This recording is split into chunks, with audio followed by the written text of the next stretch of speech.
Besides the rise in the sea level, melting glaciers may interfere with the sea currents. But how and why? We will see it in this experiment. 2 glasses, 2 small identical containers, salt, hot water, a tray to make ice cubes, food coloring, a fridge. Mix the water at room temperature and the food coloring in a glass, and then pour it into the ice cube tray. In another glass, mix the water, a pinch of salt, and the food coloring, and pour it into the ice cube tray. Put the tray in the freezer. When the water of the ice cubes has frozen, pour some very hot water from the tap into the 2 glasses, mix in 2 spoons of salt, and drop in the 2 ice cubes. Wait for the 2 ice cubes to melt completely.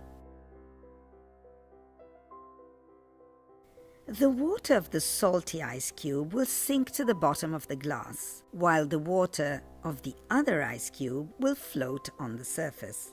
This occurs because the water mixed with salt becomes denser than fresh water and becomes heavier. Furthermore, the cold water is still denser than the water in the glass, which instead was hot, and therefore it sinks. The fresh water of the second ice cube will float on the surface because it is less dense than the salty water of the glass.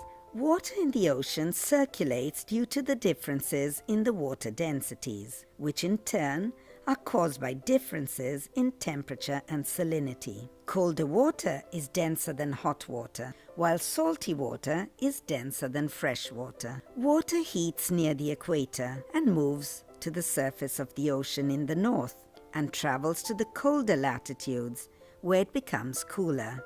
When it cools, it becomes denser and sinks into the deep ocean. Surface water is warmer and it takes its place. Then it cools and sinks, and so on. When the Arctic sea ice melts, however, it might change this model, as recent research has shown that ice is melting rapidly with the risk that water circulation is slowed or even stopped completely. Paleoclimatologists have discovered that the Gulf Stream has already stopped many times over the centuries, causing rapid climate changes and even ice eras. Therefore, quite paradoxically, global warming may lead to a sudden cooling in some areas of the planet.